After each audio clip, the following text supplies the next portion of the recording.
Hello, and welcome to Crystal Clear. We have a special guest today, Dr. Kathy Tolleson. She's been on our show before, our generational trauma episode. And so this time, we are going to dive a little deeper into why, like the whys in the brain. And she spent many years unraveling trauma, helped me firsthand unravel mine. So, welcome, Dr. Kathy. Glad to be here again. Glad to have you Mhm. again. So yeah, you as I mentioned before in the previous segment, were the one that recommended Matt and I get the brain scans. Yes, And I'll be completely honest, part of my 10-year dream goal is to have a foundation for people to help them have the funds and the science behind getting these brain scans I for know, themselves. and I can hardly wait till you do because I will line up people like you. Because it's been Yeah. so pivotal in Yes. understanding what my next steps were Mhm. and why it was happening. For me, when I got diagnosed with complex PTSD, I will never forget sitting on the call. It was a Zoom call. You were on the call, and I was Mhm. on the call. And the doctor's like, "Yeah, you see this diamond pattern Mhm. here. That's PTSD." And I was like, "What? Like, what do you mean? Like, I haven't gone to war." Yeah. And then Right. I'm like, "Well, Mhm. but just like people who are in battle, I was constantly in survival mode. Yes. And then obviously had some tendency to be a little fiery and feisty and reactive in my behavior patterns and my communication style, and realizing my amygdala was just lit up. My whole emotional brain was lit up. Yeah, your limbic My system, all the yes. different parts were firing. All the different parts were firing, along Yes. with many other parts of my brain firing all at once. Right. So which made sense because I was on fire at that Yes. point in time. And so please help me explain to people, because I mentioned it, Mhm. but you can explain it way better than I can. What does that look like? Mhm. And because I feel like our whole world, just from, watching the news and the reactivity, especially since, the pandemic and all these things, we're all in survival mode. Like Yes. we've all experienced this in Oh, one and degree or and I've another. worked with a lot of people since, COVID who had COVID, ended up with and a lot of people that were vaxxed and COVID ended up battling depression later on, anxiety. I've had people who never had panic attacks in their life, had panic attacks. And so it affected us physiologically and it affected us psychologically in a lot of ways. But to understand, uh, I'm going to talk about two main parts in the brain. We're not going to get into All of every it. little part, but the two main parts of our brain is the limbic system, which is more in the back of the brain, and our prefrontal cortex. So all animals have a limbic system. Where we differentiate is they don't have any or much of a prefrontal cortex. Okay. And so the limbic system is the survival brain. Sometimes they call it the animal brain.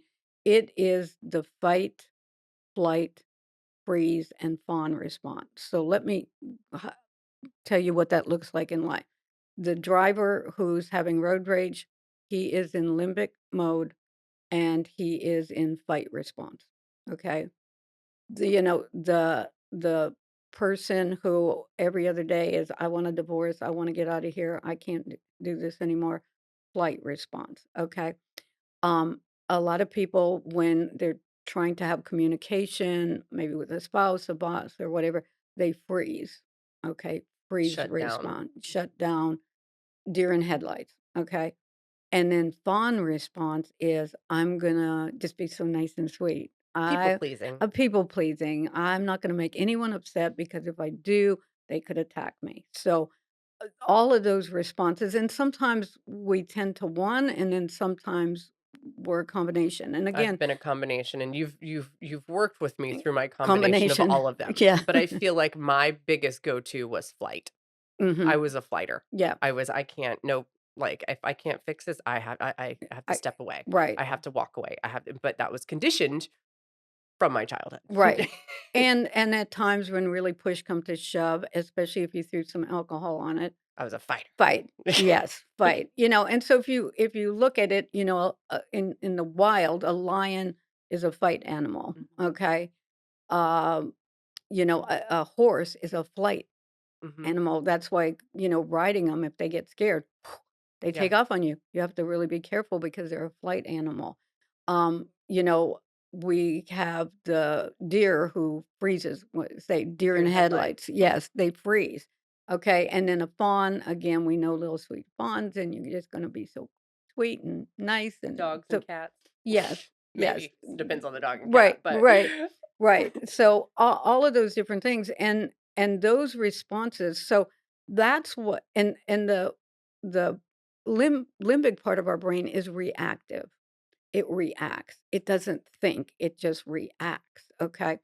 The prefrontal cortex is the part of our brain that thinks. It's the part of our brain that processes. It's part of the brain of says, you know, um, if I chase that driver down the road, I could cause an accident or I could, hurt somebody or myself or whatever. I'm not going to do that. When you're in limbic brain, you just do it. There's no thought. It just reacts. So the prefrontal cortex is more responsive and it processes out what could be the consequences. It thinks things through. It also is where we have identity from, where the limbic system doesn't say, well, that's just not who I am. That's not what I'm going to do. But the prefrontal cortex basically says, that's not who I am. I'm not going to respond that way. And so you find in life, like working with people, I find in a lot of people, and again, we've talked about trauma before. Trauma wires our brain to be very limbic because a lot of times we've had to be hyper vigilant. We have Mhm. to be on guard. No one's around to protect us. No one's around to really caretake. They might be dealing with addictions or whatever it is, or we've been abused. No one knew what happened. So we are hyper vigilant. So that keeps that part of the brain lit up. So it's just waiting to react to something. Mhm. And then the prefrontal cortex, I would advise everybody to go online and look up some of Dr. Amen's brain scans of what the alcoholic brain looks like, what the different drug brains like, Marijuana what brain, alcoholic marijuana brain. brain, like just the Look, common stuff. yeah, Whatever it is just that you're look at into, the just look brains. at it. Yeah, you'll probably be shocked because you'll see brains that look kind of like big holes of like cottage cheese sort of things. And it's not that the physical brain has damage, even though we can shrink our physical brain some, but it is where there is no brain activity. Right. So if you're already limbic and then you throw alcohol on that brain, that's where, like you said, when that would happen, that's where you would get into, I'm not going to fight, I'm going to fight because there wasn't enough of the prefrontal cortex Right. there to say, oh, this is not a good idea, Crystal. Right, and This then is not not going to enough end well. knowledge to know that my brain wasn't in a state to have any alcohol. Yes. Which but so when you get the science behind it, then it's like, "Well, Mm, can't have a yeah. drink now because it's not safe for my brain." I feel like at this point in time, I could have one and be totally fine. I Right. wouldn't go flight or fight or anything like that, but we just don't know. Yes. And so and just to, like, add on Yeah. to what you're saying, prefrontal cortex, I mean, limbic system is I feel like almost environmental, right? It could be, from your environmental factors is what lights up the limbic system and conditioning. Prefrontal cortex damage can be from lack of like emotional neglect, Hmm. like not exercising that part of your brain, also from concussions and falls and Yes. things like that. So, and Yes. that's important to know. And I think we see that when we look at professional athletes. Yes. These professional athletes that become suicidal or they become very depressed or very rage like when they have alcohol, it's Hmm. because that prefrontal cortex is so damaged Yes. in the first place. And just to throw that in there to give people a little context No, as and to all of those are important. You can have a child who's just had really good behavior and they end up, taking a really bad fall and okay, well, he didn't crack his skull, he's okay, well, but he could still have major prefrontal cortex and all of a sudden that child's Mhm. behavior changes. And why is that? Why did it change so much from 4th grade to 5th grade? And when it's tracked back, and especially when they have brain scans, and I would advise everybody who's listening, Dr. Amen does a great TED Talk and if you look him up on having looked at 83,000 brain scans. Now, that was a long time ago, and he's looked at a whole lot more, and he's got several clinics in America And that's where that we got our brain that scans, they and he yes. actually had a thing that came out the other day that I sent it to our kids, and he was talking about, "Okay, well, what's worse for us? Alcohol in the brain or marijuana in the brain?" Mhm, And he's like, "Honestly, overall," and he was comparing, I think, to, like, 67,000 scans that they had looked like at for mhm, people that were allowing them to do the case study or whatever, alcohol is more outwardly, oppressive to it's more consequential. Like, yes, you can get a DUI, you can have fights, you get more domestic violence, like you're more prone to outward injury per se yes, or consequences right, than marijuana, even though it's more widely accepted and you're a little bit more low key. It doesn't fire up your limbic system. It right, it, it numbs different parts of your brain. mhm. However, that excels the aging of the brain more than alcohol Alcohol does, does in a different way in a different way, yes. because it just, it's like the alcohol brings out the fight or flight Mm, and more of the limbic system, and then the marijuana kind of it's almost like a silent killer to your yes, to brain. your brain, And I it's didn't know that. I yeah, was, a pretty heavy marijuana not smoker even in college because it allowed me to to just be calm down, chill. it helped I was your chill. limbic It system did. to And so calm I was down. like, "Oh, I'm cool, Yeah, yeah, everything's cool." Yeah, yeah, yeah. yeah, And nope. very rarely are you gonna see a bar fight with high people. Right, Like like, it no, just doesn't happen. They're not n gonna be in the bar in the first place. But, right, I mean, but you might with if they're mixing it with alcohol, different story, right, but but the alcohol you will, and yeah.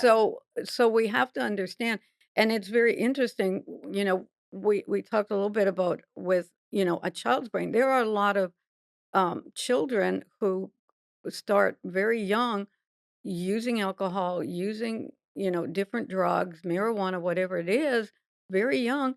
And so the prefrontal cortex is not fully developed till around the age 26. And so if you throw a lot of drugs and alcohol and things on that brain as it's developing, it doesn't it's not getting fully formed. That's why you can have an addict at 40 who doesn't stop and think about things.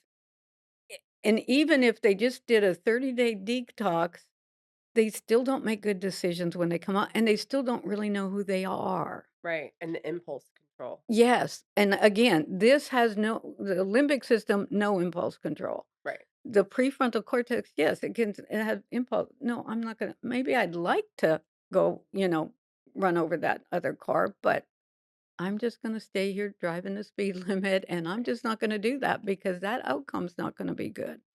We talked on another segment about parents. You can begin even when children are younger to help that prefrontal cortex to grow. By giving them choices. By as they get older, talking about, well, if you did that, yeah, you could do that, but let's talk about what do you think the consequences, or you could do that. What do you think would the results?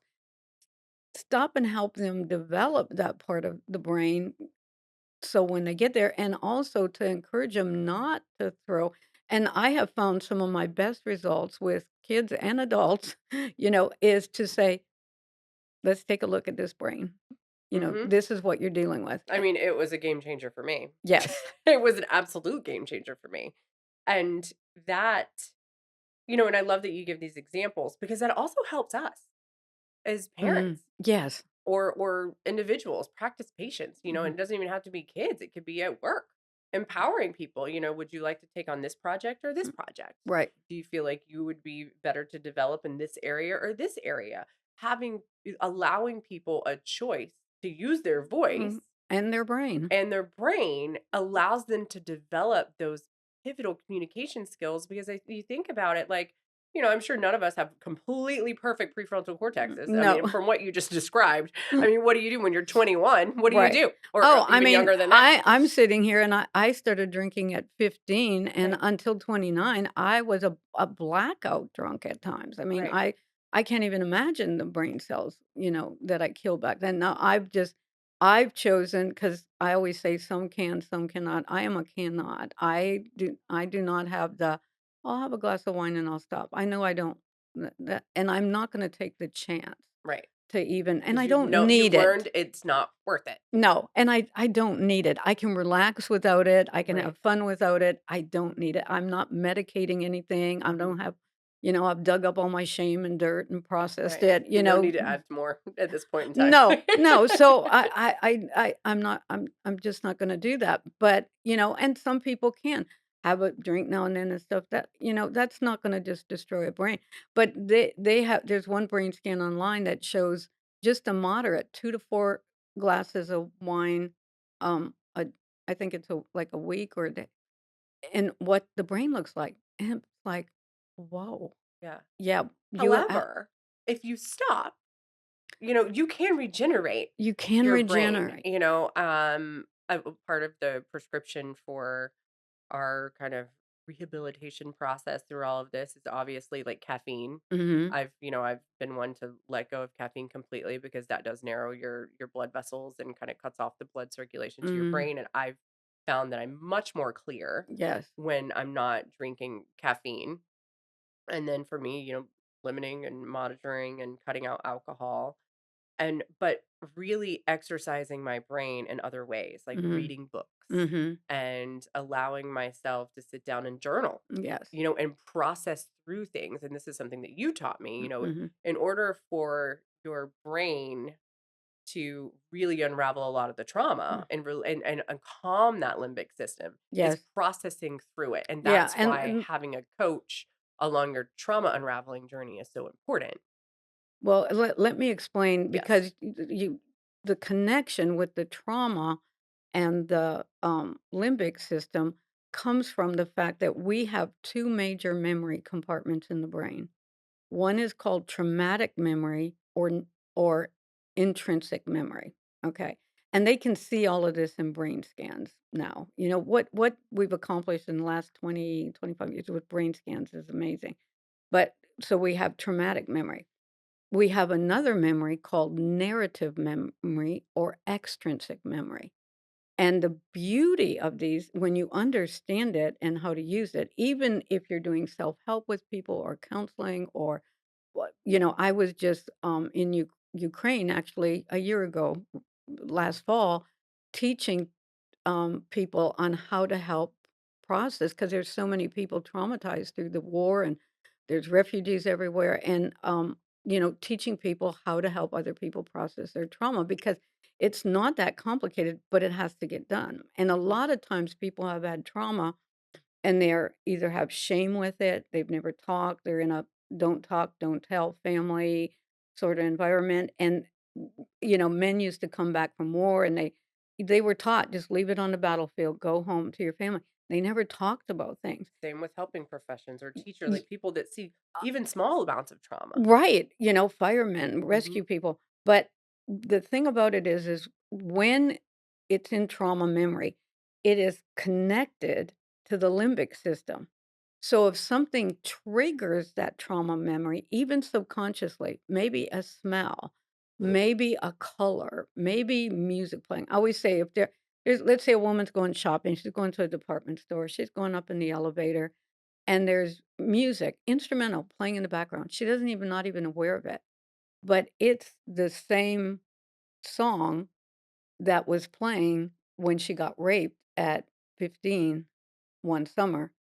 And all of a sudden, she doesn't know why, but she wants to go home. She wants to leave. She She don't want freaks out, she she's with feels her hot, she friends. feels sweaty, "I yeah, gotta go home. I'm not feeling good." yeah. She gets out of there. She may not even have realized that that was what was triggering it. So, That used to happen with me. I mean, the um, the smell of cigarette smoke and, like, stale alcohol breath does yeah. it for me. Oh, Like, it yeah. freaks me out. Trigger, trigger, trigger. Yeah. I mean, I And now know, but yeah, but the thing about it is if you can take that memory and talk it out in detail in story form, put it into a story out loud.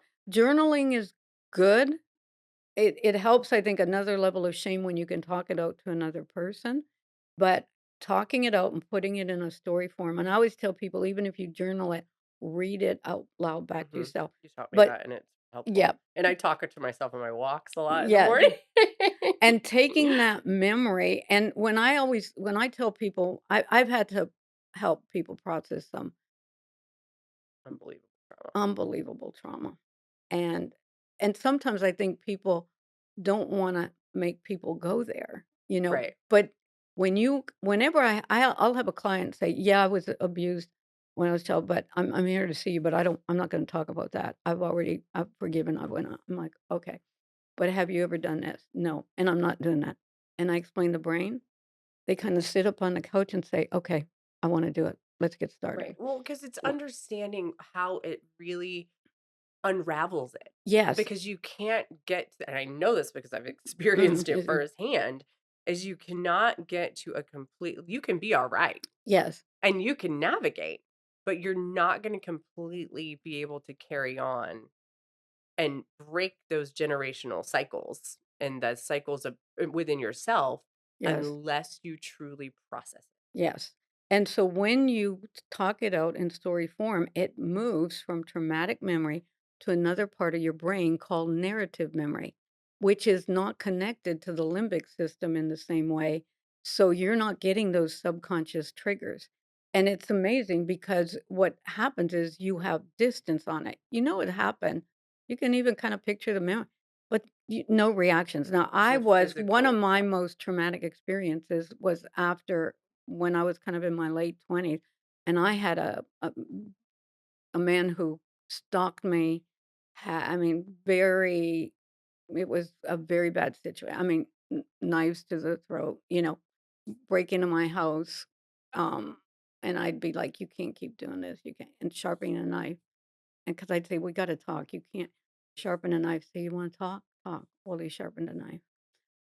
Had them shoot at me and my girls. There were a lot of things so that I went through, and this is one of the things that I processed myself and found out this stuff really, really works because I used to, if I heard a sound of a certain loud truck, and there's a lot of loud trucks out there, Right.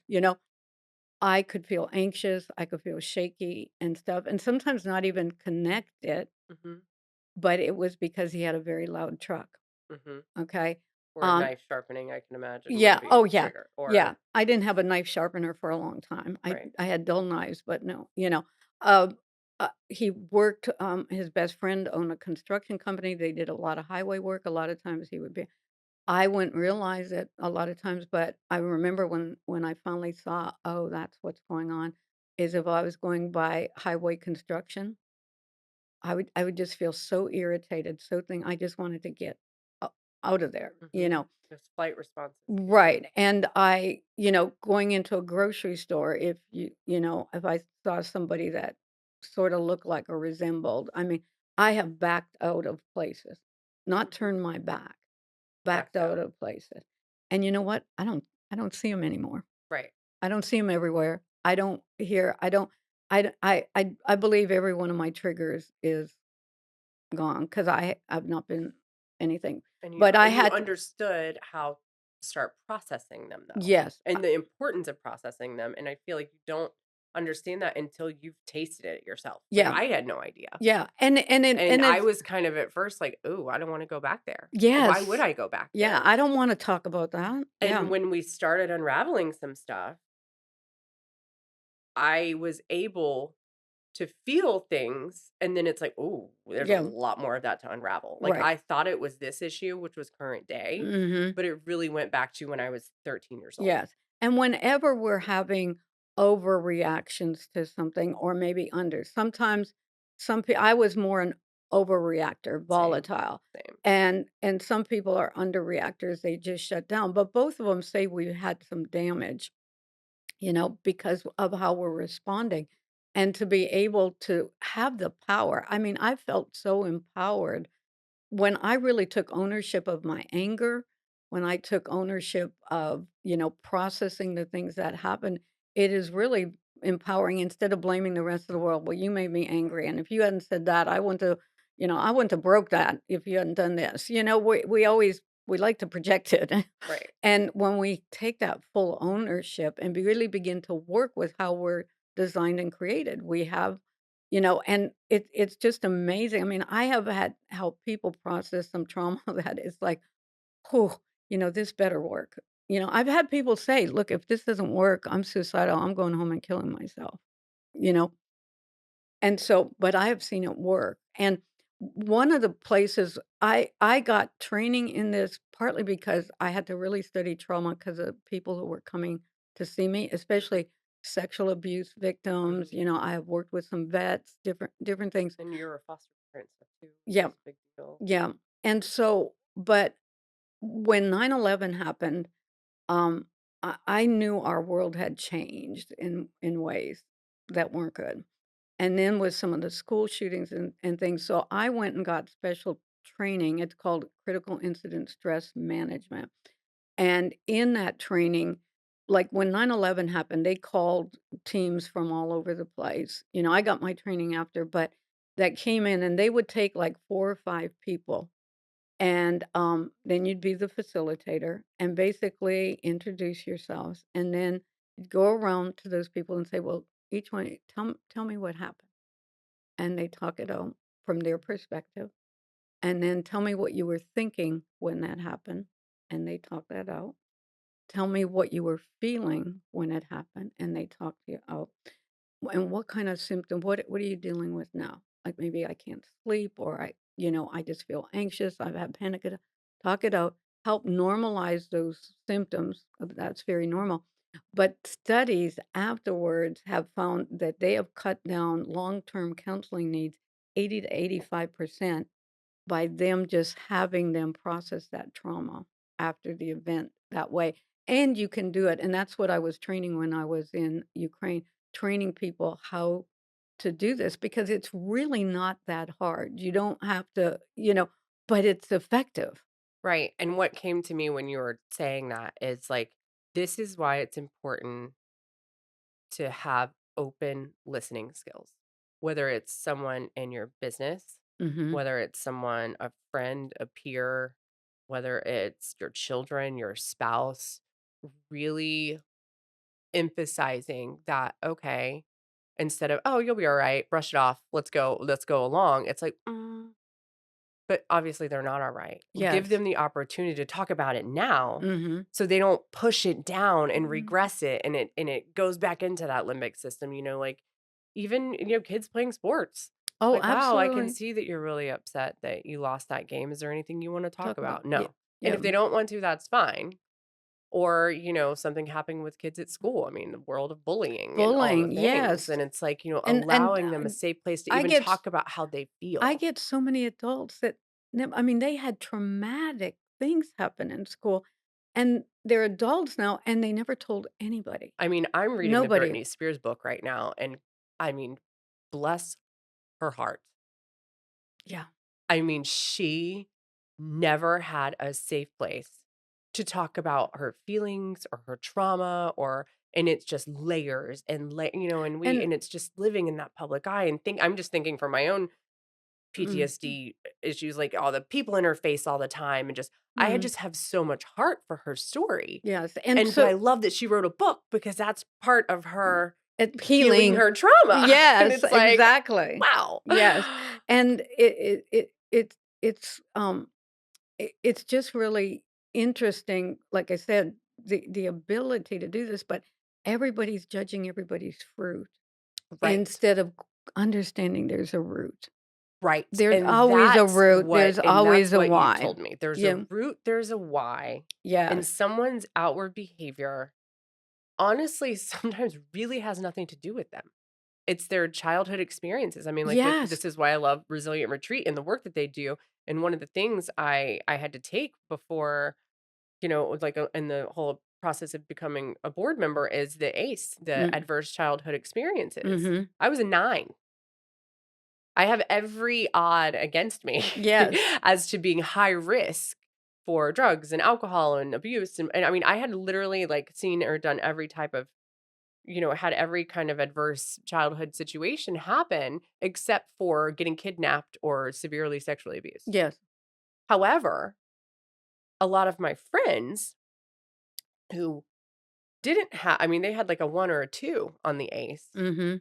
but in our previous episode, as we talked about generational Mm, trauma, they had that emotional neglect. mhm. The type A trauma. Type A trauma, and understanding the differences and knowing that, wow, there's something that comes along with the resiliency of having to pick back up Mhm. and having your narrative and having a safe place. Like it really allows you to become more of a resilient person when you have a safe place to talk to. Right. Like I was lucky enough to have my Nana. I could always Mm. talk to her about everything or talk out loud to myself or journal or, whatever. And I remember reading my journals as a little kid. I just made up these stories, but I'm like, apparently that was therapeutic. Yes. Or having, exercise or again, the dopamine hits and Mhm. things like that, like healthy ways of creating the dopamine to balance out those other and process through it. Right.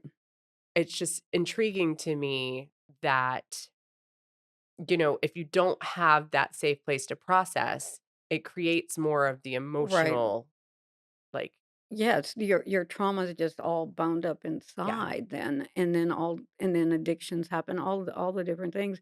And it's kinda like too, sometimes you can sit back because sometimes our people are processing, like, let's say someone's been in a bad accident, okay? And they're telling everybody about it. This is what happened, and da da da. And then the next person, they retell the story. It's really their brains healing processing, themselves. Yeah, healing themselves. It's the things that we don't talk about, that we keep right, inside, that we don't, and a lot of those things, we there's not been a safe place, a right, safe person. We don't understand. We think we're just gonna distance ourselves. But I mean, I've helped people process trauma in their late 70s and 80s. right. And when Yeah, that we've trauma comes had that out too.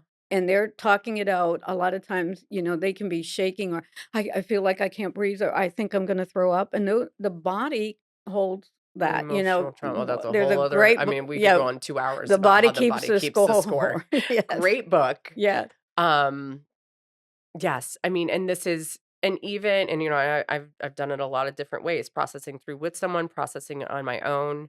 If anything in this episode really hit home for you, which I'm sure it did for most of us because we all have it in some way, shape, or form, Mhm. whether it's the way that you might communicate and if your kids bring something up to you like, "Oh, mom, you remember this one time when you did this and you slammed my finger in the door and Mm. blah, blah, blah, blah, blah." "Oh, well, let's not talk about that." Let them talk about it. Yes. Because they're processing their trauma, Yes, exactly. Or doing it on your own, listening to books, journaling, whatever it is, getting help for yourself. I'm on the board of this awesome um, organization, Resilient Retreat, and we provide free programming for people that have survived trauma and abuse and helping professions. And I'm just honored to be a part of that because the world needs more of that.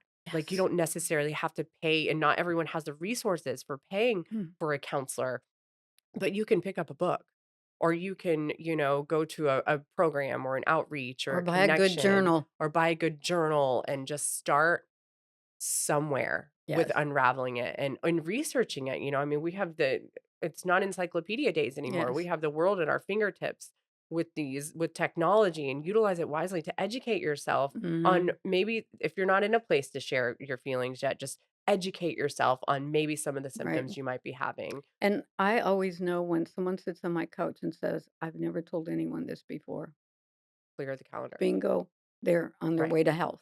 Right. And that's just it. Yeah. And that's so healthy, and honestly, I've experienced that a lot since, having this podcast and stuff, Mm. and I've been able to refer people to a lot of different places and it's brought me so much joy to realize that, like, by sharing the vulnerability, Mhm.